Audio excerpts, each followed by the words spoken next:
Welcome into the KSL Sports front page for what it is today. It's this 22nd, man. Tom, I'm losing track of the days. I feel like it's a Wednesday today. Just looked down at my calendar, but it feels like it's a Tuesday, Thursday, Friday. It doesn't really matter. They all blend together these days. But happy to have everybody aboard for the KSL Sports front page today. I'm Kyle Ireland, and alongside me today is Tom Hackett. Tom, how are you doing today? I'm good, Kyle. How are you?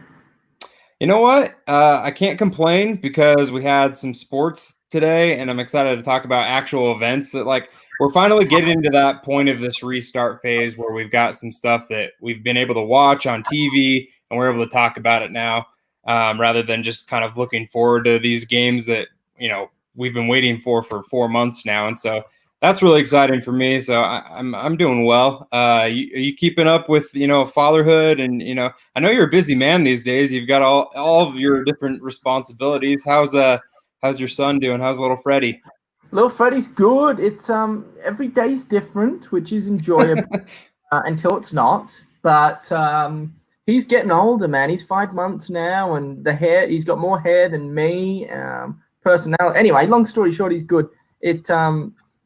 He's sleeping through the night for the most part, which is really all my wife and I care about. And the fact that he eats, right, and he's healthy, and of course. But we're getting pretty good rest at the minute, so I haven't been this well in a matter of months, Carl. I mean, I am flying high right now, but it's good to be on here with you. We'll talk about, of course, all the sport happenings that are going on. There is a few things to talk about today.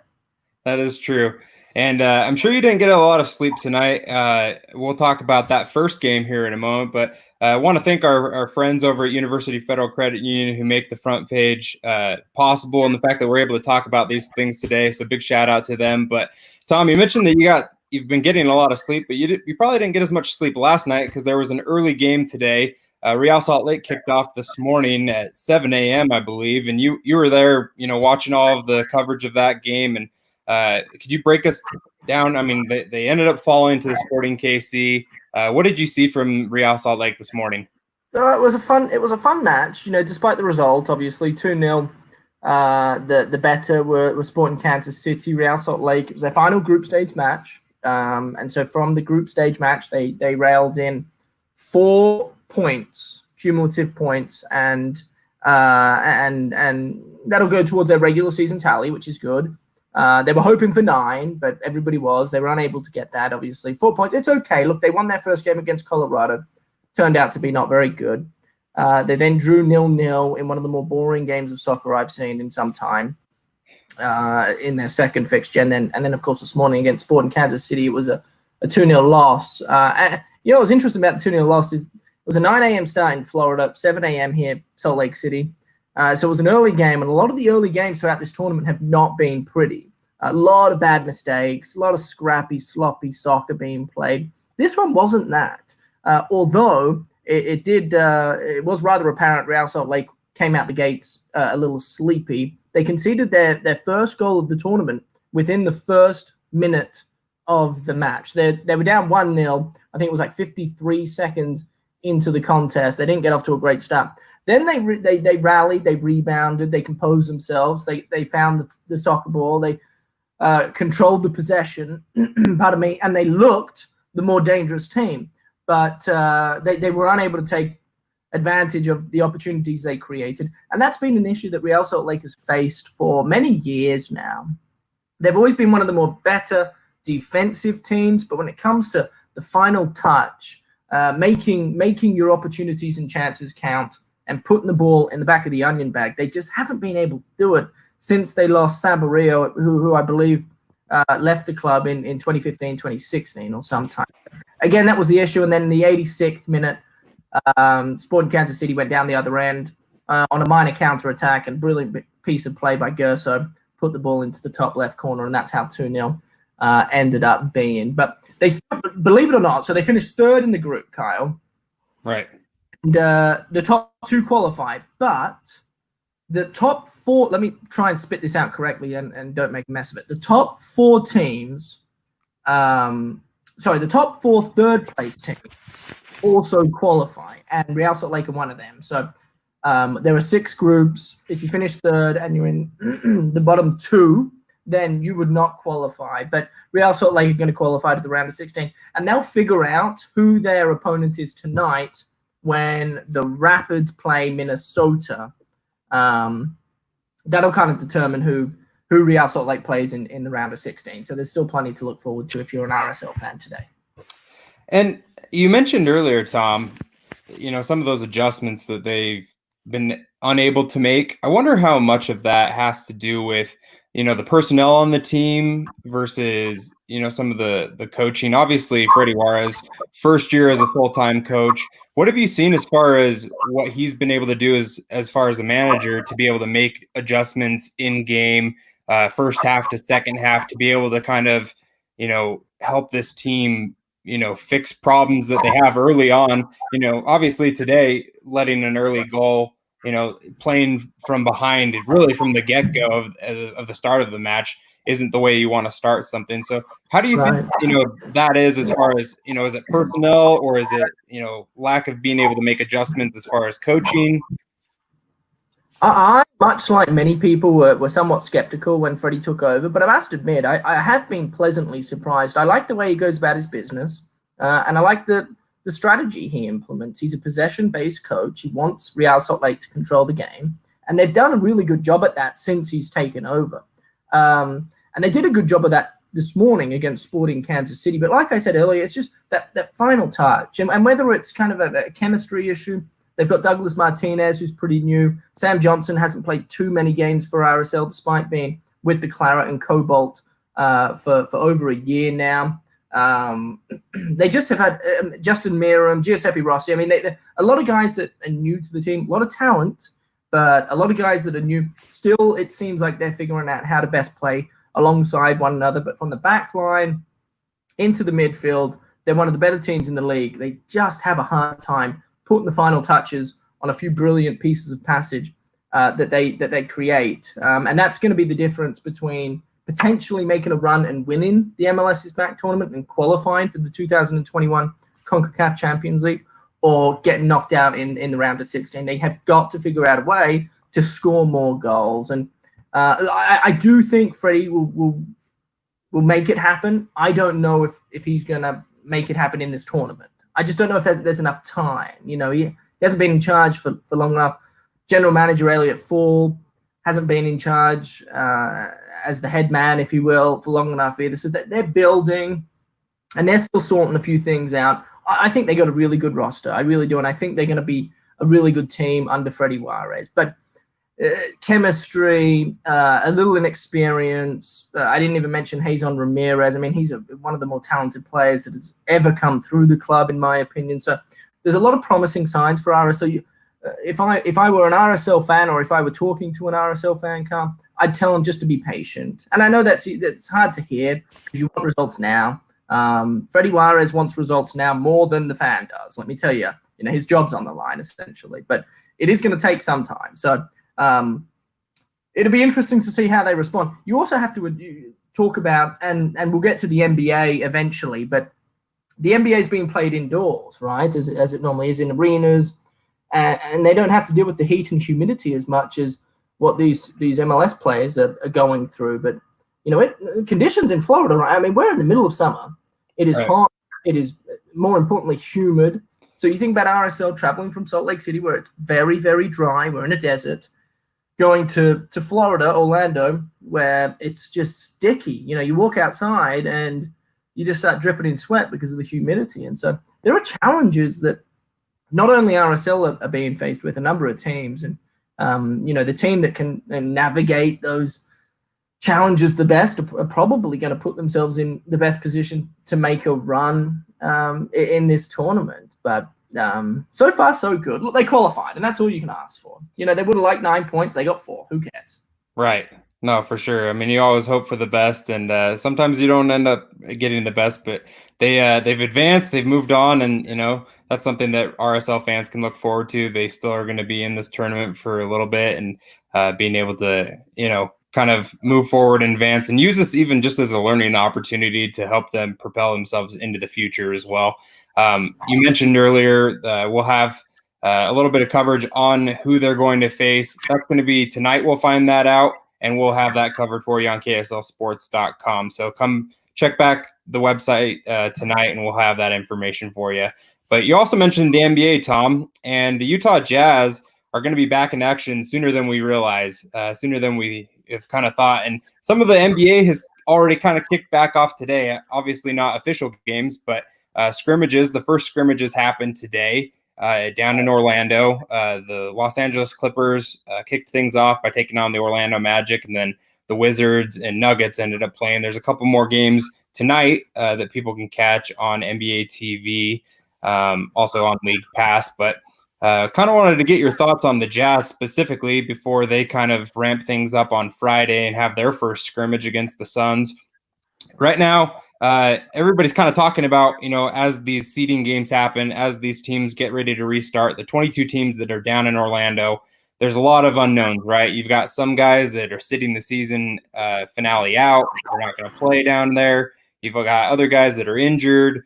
You've got the virus and everything to deal with. I mean, Zion Williams, for instance, still isn't back in Orlando, right? And so is he going to play against the Jazz in the first game? There's a lot of unknowns, but ESPN put out a piece today, and Ben Anderson put his spin on what ESPN said, and you can check that out at KSLSports.com. It's our top story right now, but ESPN is projecting the Jazz to finish fourth in the West, which is where they currently sit, Tom. So through 8 games, the Jazz are projected by ESPN's metrics to win 6 out of those 8 games, only losing 2 of them, and they're going to stay in the same position as far as the postseason standings are concerned.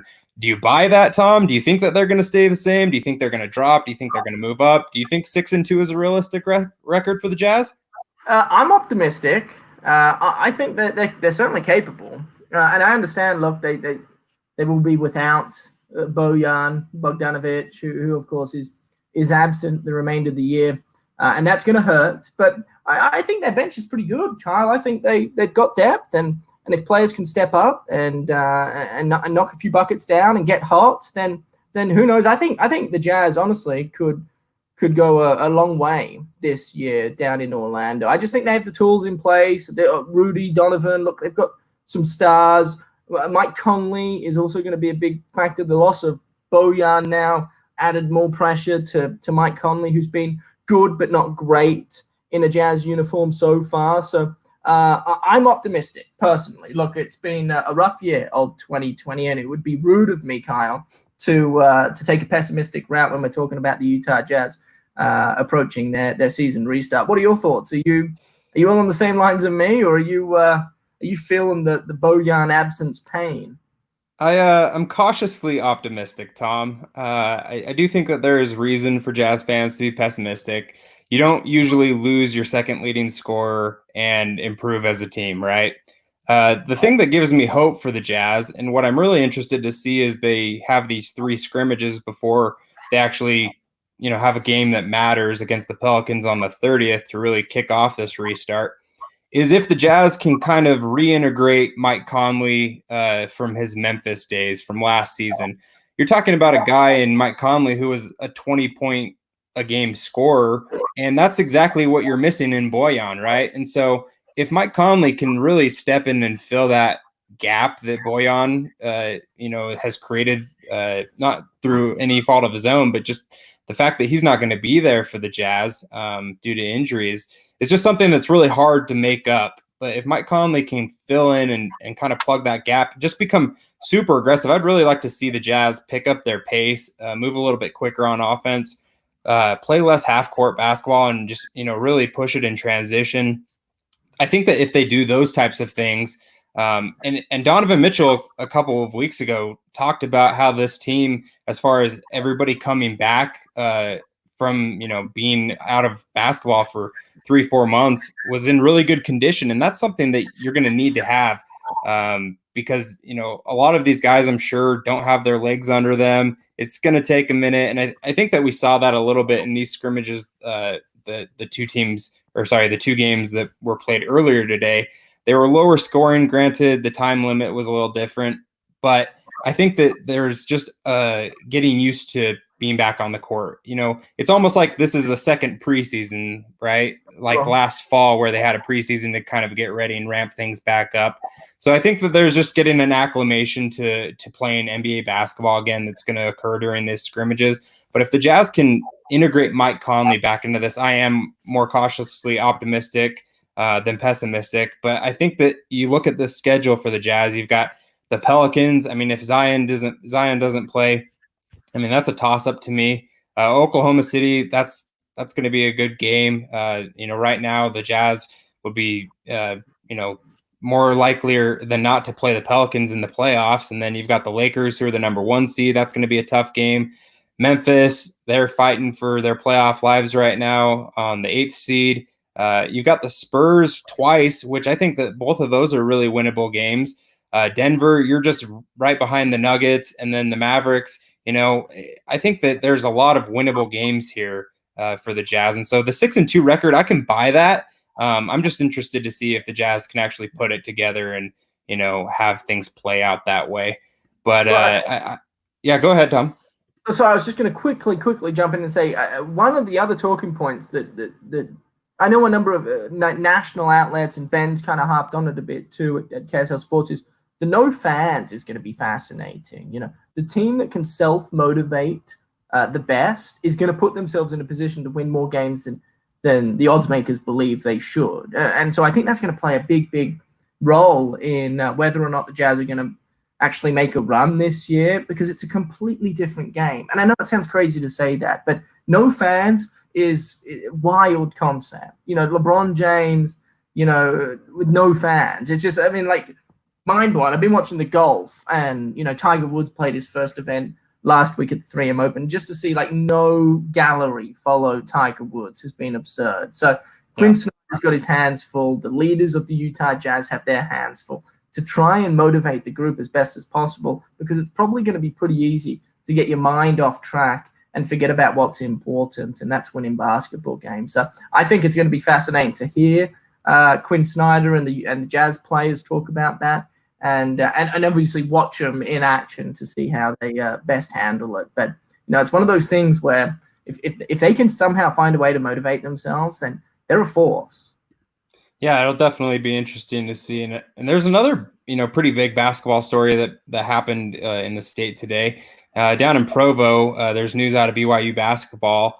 BYU forward Wyatt Lowell is going to have surgery, he announced, on a torn labrum, Tom. And Wyatt Lowell transferred to BYU from Utah Valley. He sat out last season, so he hasn't actually played for the Cougars. But it seems like his Cougar debut is going to be delayed a little bit. And, it's towards the end of July. You got basketball coming up sooner than you think. And I think that, it'll be interesting to see how he kind of integrates into this BYU program, because he's probably not going to play for the first little bit of the season if he does come back and play this season. I mean, Mitch Harper has this article up on KSL Sports, and he reached out to BYU to see what the timeline was on Lowell's return, and no word on that so far. But you look at a guy like Gavin Baxter, who had a similar injury last year, and Gavin Baxter suffered the injury in the preseason, and he didn't end up playing until the final 7 games of the season. Ultimately ended up coming back, but sacrificed a lot to be able to play those 7 games. And so kind of an interesting comparison there. I mean, Wyatt Lowell's obviously injured a lot earlier in a basketball year than Gavin Baxter was last year. But what kind of impact do you think this has? I mean, he obviously hasn't played for BYU, but a guy that Mark Pope wanted to come over from Utah Valley with him. What do you think this is as far as a potential loss for BYU? I think it just hurts the depth. We could argue if he didn't require surgery for a torn labrum, then would he start? Would he not start? He'd certainly be in the rotation, but it just stings depth, and depth is something that'll basically make or break you when it comes to deciding as to whether or not you're one of the perennial powerhouses in the country that year or not. So it'll hurt. There's no doubt about it. It's just a matter of other players, kind of similar to what we were talking about with Bojan Bogdanovic. Is Mike Conley going to be the guy? Everybody's eyes are on Mike Conley to step up. Who's going to be the guy at BYU now to replace the minutes that Wyatt Lowell would have had. That I think they're going to be okay. I think they've got a really strong list and a strong roster.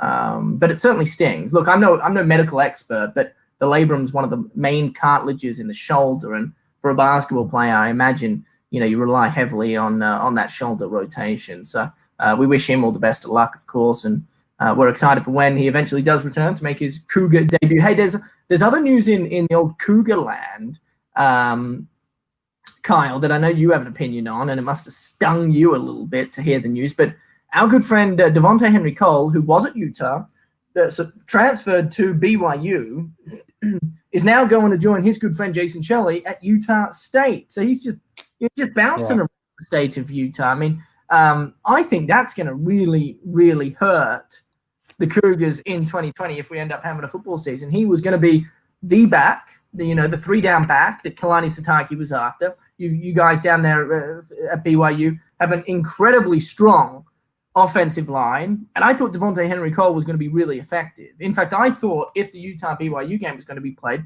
that this was the year, if ever BYU were going to beat the Utes, that this was going to be the year. And I thought Devontae Henry Cole, Kyle, was going to be a big reason as to why. But now he's going up north. What was your immediate thoughts when you heard that? Yeah, I mean, I was a little caught off guard by it initially, and then when you kind of think about it, I think that it makes more sense than it doesn't. He obviously has a relationship with Jason Shelley. Jason Shelley ends up transferring from Utah to Utah State, and I think that friendship, that tie, that relationship obviously played a big part in this. And I never fault the college student athlete, college football player, for going out and making a decision like this. I think that, if I was in his shoes, I would want to play where I would want to play, right? I would want to play with the guys that I want to play with. And I think that, when he initially transferred from Utah to BYU, he was looking for playing time. And now he's got playing time, and he's got a friend that he's going to be playing with, somebody that he's familiar with, and Jason Shelley, who's going to be able to hand the ball off to him. And they already have that chemistry and that relationship. Whereas, DHC, he didn't have that relationship with Zach Wilson, for instance, right? And so I think that the simplicity of it for DHC makes a lot of sense. And I think that, the Aggies, it's a great move for them. It's a great pickup for them, because you lose a guy like Jordan Love, go to the NFL. You're looking at the next season as, a rebuild. You've got a quarterback coming in, and Jason Shelley to really, Jason Shelley, you think back to when he kind of took over as the starter there at the end of the season a couple of years ago. He beat BYU, and he was pretty impressive in a lot of those games. I think that if he can, continue to, and we haven't seen him for a while, and so it'll be interesting to see how he is as Utah State starter, taking on that mantle. But, having that chemistry with a running back and a teammate, I think that just makes things a lot easier for both of them. So it didn't surprise me a lot. I think that it does hurt BYU. You mentioned that he was probably going to be the starting running back for the Cougars this year. And I don't necessarily think he was going to be a Tyson Williams level kind of a transfer for BYU. That was obviously yet to be seen. But my personal opinion is, he wasn't at that level, but I think that he was definitely going to be the starting running back. I fully expected that. And I think that it now puts just a lot of pressure on that BYU running back room. You've got Lopini Katoa. He's had 12 touchdowns over the last couple of seasons for BYU, but, really, aside from the latter part of his freshman year, hasn't carried the ball consistently enough to be somebody that I would be confident in as your starting running back. And, he was the guy that I pegged initially before Tyson Williams transferred to BYU last year.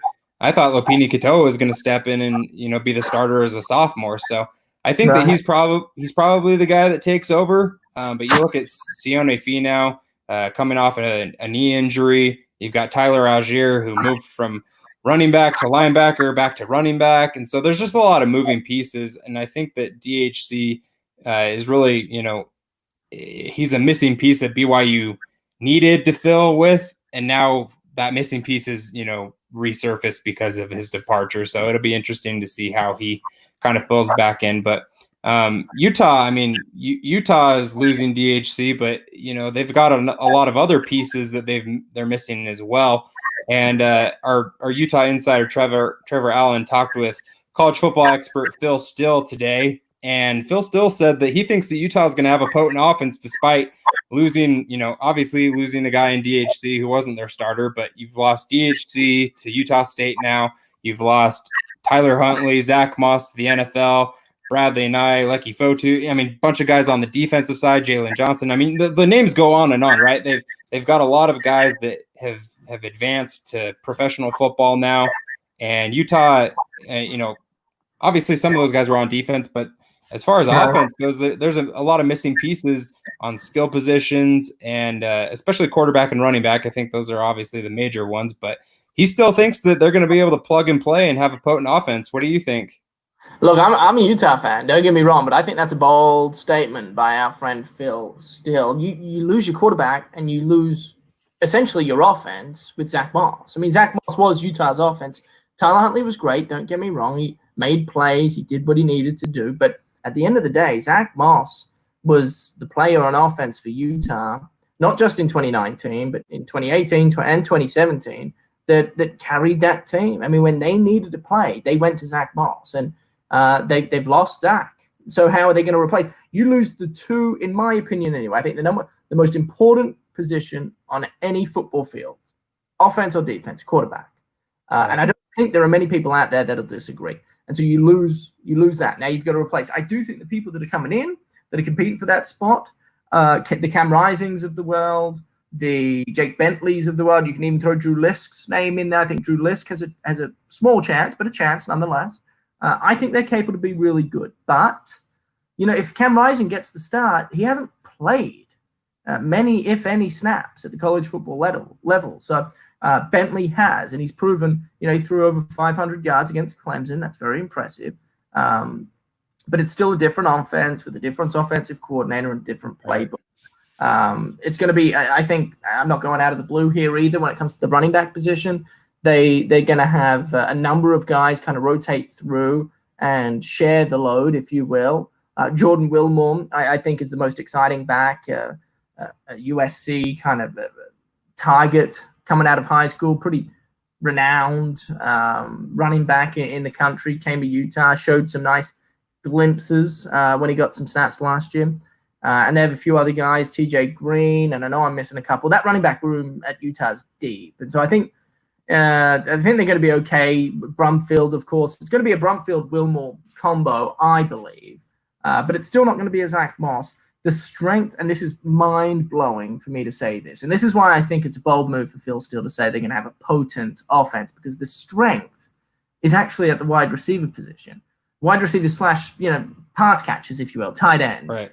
Keithy, I think, is a star. I even think Cole Fotheringham offers a ton of tight end. They're really good. 2 tight end sets, I think we'll see a lot of this year at Utah. Britton Covey returns. He claims when I spoke to him last that he's feeling as good, if not better, than he was before the ACL injury.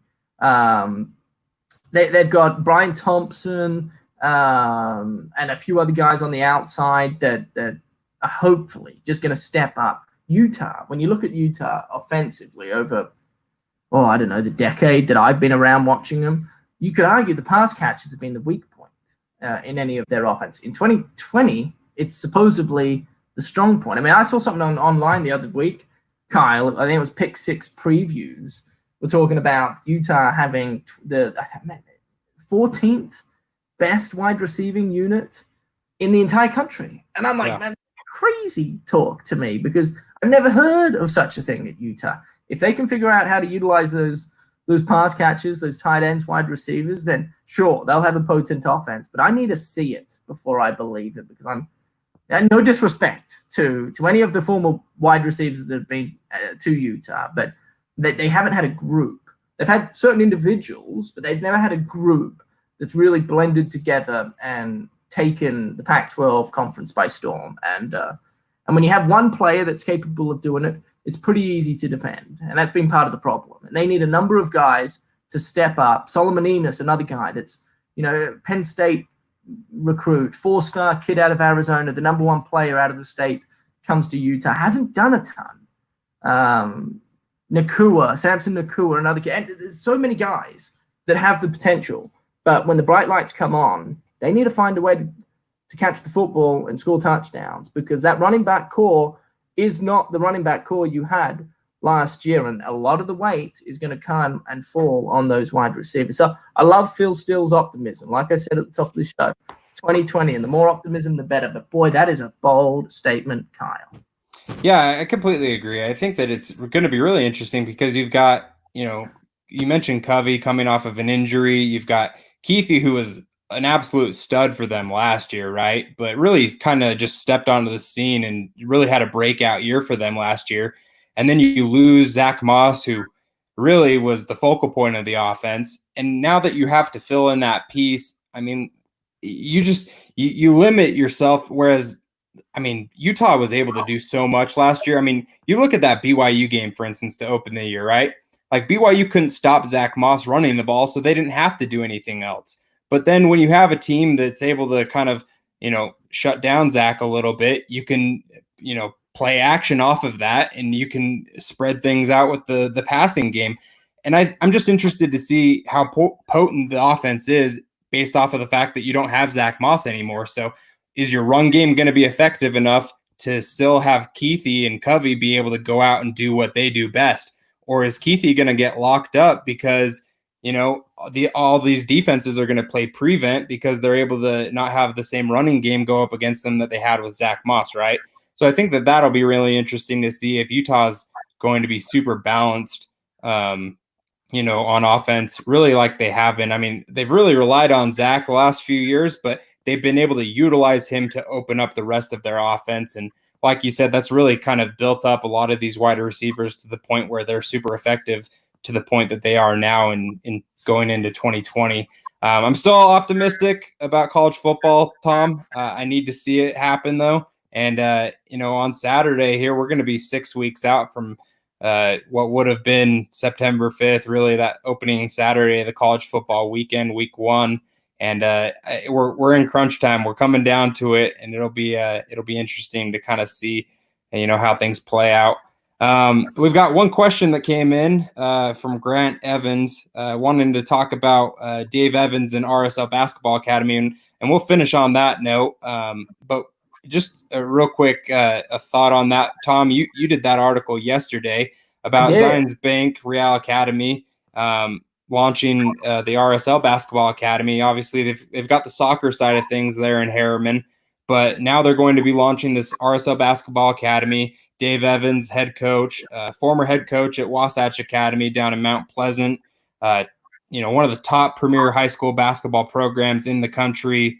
Guys like Madi Sissoko going to Michigan State out of there, Caleb Lohner going to BYU, Richie Saunders, a bunch of these guys, right, that they're just really highly rated recruits, top couple hundred guys in the country. And Dave Evans now moving over to this academy in Harriman. What did you learn about what Zions Bank Real Academy is doing here, and then obviously what Dave Evans can bring to that program?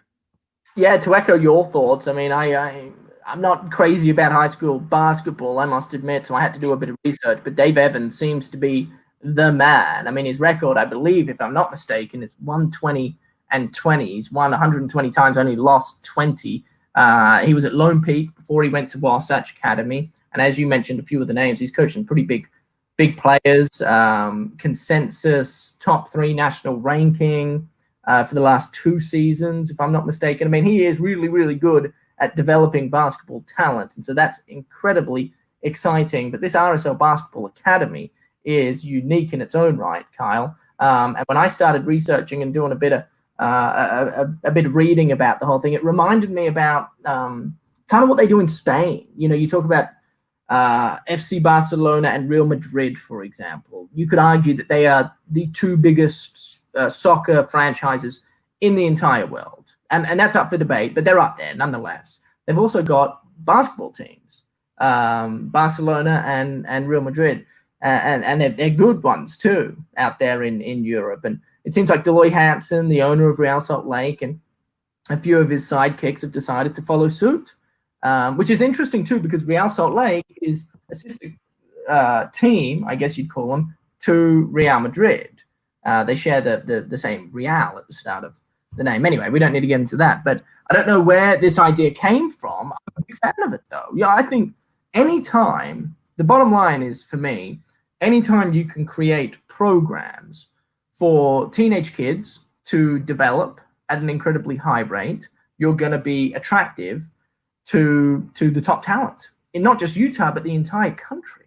And so for the likes of BYU and the University of Utah and the other college programs that exist in the state of Utah, I mean, this is massive news for them, because now you're going to hopefully, if this RSL Basketball Academy ends up living up to its aim, which is to become one of the top developmental youth basketball programs in the country, you're going to have some of the best talent right in your backyard. I mean, massive advantage for the colleges that call Utah home. So I was fascinated when I heard it, but I'm all about it at the same time. I mean, how can you hate it? It's just a program that's going to attract some of the top talented kids from around the country to come and play for, one, Dave Evans, and two, a new program. You can freshman all the way up to varsity.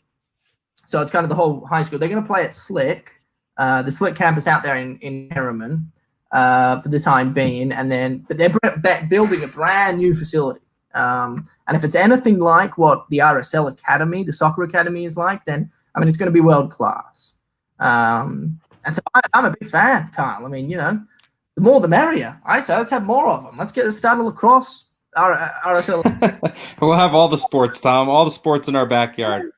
No, I love it. I think that's really interesting. I appreciate the question, Grant. Thanks for sending that in, letting us talk about that as we kind of wrap things up here, because it really is interesting, the fact that they're following that European model there with Real and Barcelona. It will be fascinating to see how that kind of plays out in Harriman there with Real and this new basketball academy. But that's the front page for you today. Thanks for everybody that tuned in. Always, again, brought to you by University Federal Credit Union. Big shout out to them. Big thank you to them. Big thank you to you, Tom. Thanks for joining me today. You can follow Tom on Twitter at Tom Can't Hackett. I love the play on words there, Tom, but I think you can hack it, and I appreciate you joining me today. You can follow me on Twitter at Kyle Ireland.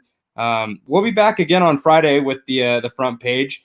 And the cool part about Friday's front page is there's going to be Jazz basketball to talk about, and that's something that we haven't been able to talk about, really actual, games that really are going to have an effect on things since March 11th, when all this really kind of just went crazy, right? And so tune in on Friday to the front page. We'll be back on Friday again at 4 p.m. And until then, we'll have all your coverage at kslsports.com. Thanks for joining us today.